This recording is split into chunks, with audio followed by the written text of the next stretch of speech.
the London Underground.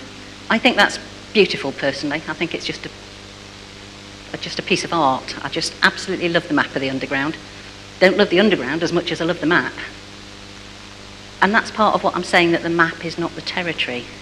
Because if you look on there and you want to get on the tube and go from A to B, you can see it, but that bears no resemblance whatsoever to London above ground. It just isn't like that. Those places are not in proximity, they don't match. So that's a literal example of the map not being the territory. But there's also a sort of more metaphorical explanation for the map not being the territory. That my map of the world may not be the same as your map of the world. So my understanding of how things are may be different to your understanding. And it just reminds me that when I don't make an instant connection, I have to try that little bit harder to work out what your map of the world is before I can impose anything of me on it. Because I don't belong there until I'm invited in. And that's really the way that I think about the world generally. I quite like my map, but that's fine. Second one, and this is crucial to my stress management, is people are doing the best they can with the resources that they've got. I have to remind myself of this often. How many of you kind of have to have a little word with yourself sometimes about, it's not their fault? Yeah, so just bite my tongue and just try and be a bit more understanding. I'm guessing from the smile on this woman's face that that's not her car. You know, posing for the photo kind of doesn't do it, does it?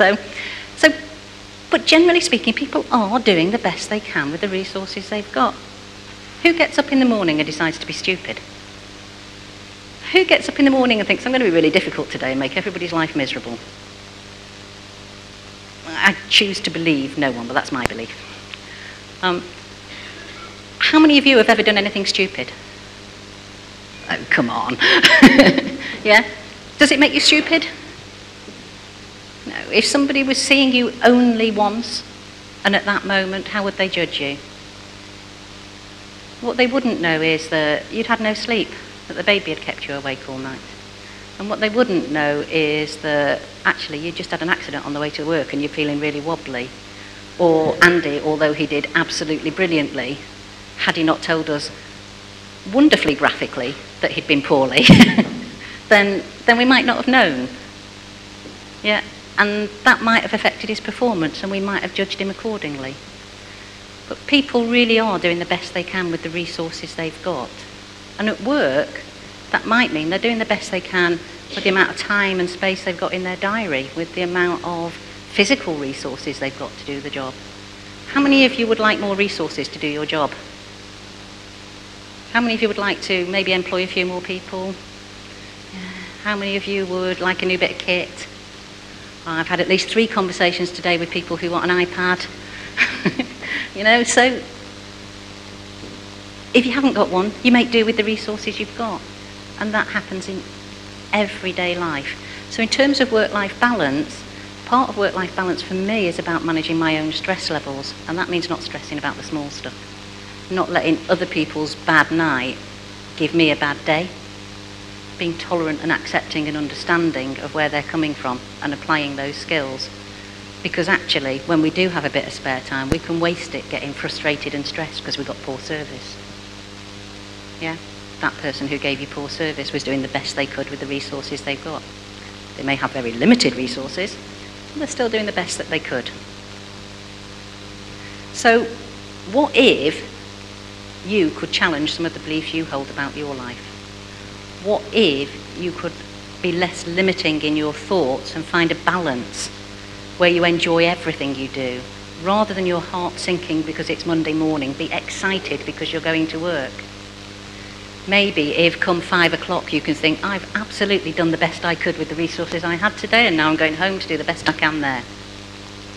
What if you could stop limiting yourself and discover that you too can walk 500 miles in anybody's shoes, your own or someone else's? What if you were to change your lives and do all of these things? What could you achieve then? So what questions do you have?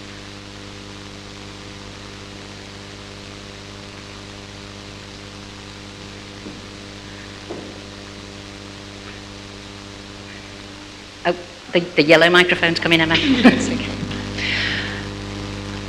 Would you say that sometimes you may need some help to see the beliefs of yours that are limited? What I'm thinking for myself is that sometimes it's obvious to see where I'm actually limiting myself.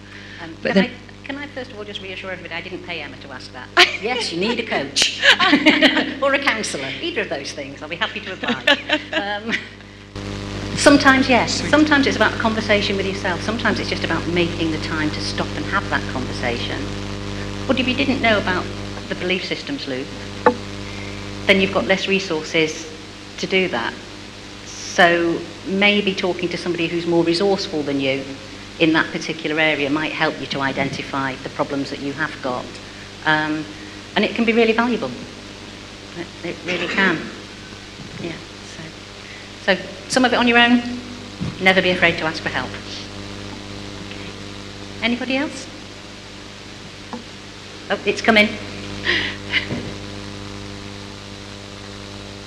Thanks, Fiona. That was a really enjoyable talk. In terms of the work that you do with other people, what are the most common limiting beliefs that you come across in your experience? At the moment, I'm seeing vast amounts of poor me. Poor me, life's so hard, my boss doesn't understand me, my children are more badly behaved than anybody else's, life's difficult, and every time you pick up a newspaper we're told how difficult life is, how it's getting worse, how the recession is having a negative impact, and so many people are feeling poor me, and when you feel poor me you stop taking responsibility for yourself and your outcomes, and that's the biggest self-limiting thing I see at the moment. There's lots of other things. When you're feeling sorry for yourself, you're giving somebody else control over your life. And that to me seems like a really daft thing to do when we've only got one life. I'm keeping mine all for myself. So in another way, there's a lot of victims out there at the moment who, would you say they're looking for rescuers? Are they looking for rescuers? I think they're not necessarily even looking for rescuers. People tend to get comfortable in that place. And they don't necessarily want to change, they just want people to join them in feeling sorry for them. So it's not as simple as wanting rescuing, unfortunately. Sometimes people just like being miserable because they've forgotten how to be happy. But happiness is much preferable, wouldn't you say? Yeah, if you've got a choice. But, yeah. I mean, you must all work with people who just come in like that in the morning. And that's it, they're set for the day, and basically, with that belief systems loop, life's miserable, and everything that happens to me today is going to prove me right. Or you can change your mind and decide that life's fantastic, and everything that happens to me today is going to prove me right. Being run over on the way to work this morning was an absolute godsend. Maybe a stretch. Anybody else? Okay, so I'm just going to wrap up then by saying, well, thank you for listening to me, but we started today talking about change, and I just want to remind you that change applies in your home life as well as your work life. Change will continue to happen. So as soon as you've got a plan, that plan needs wheels. You think you've got a plan, you think you've got everything. We had a plan to move to Cornwall, that's it, I'm here, ta-da! Oh, things keep changing, that's not enough on its own. You have to follow it. So for us, like all of you, we're facing that change at work. It's a changing climate out there, and we're choosing to grasp that and force the change. We're choosing to do things differently, and it's all going really well at the moment, so that change is working. And on the home life, sometimes you don't control the change that's coming. We raised our children and started to get that freedom and start to look at what we wanted to get personally. I need to discover that we're going to be grandparents in March, so who knows what the next round of work-life balance brings. It's changing, but all I can say is bring on the change. Thank you.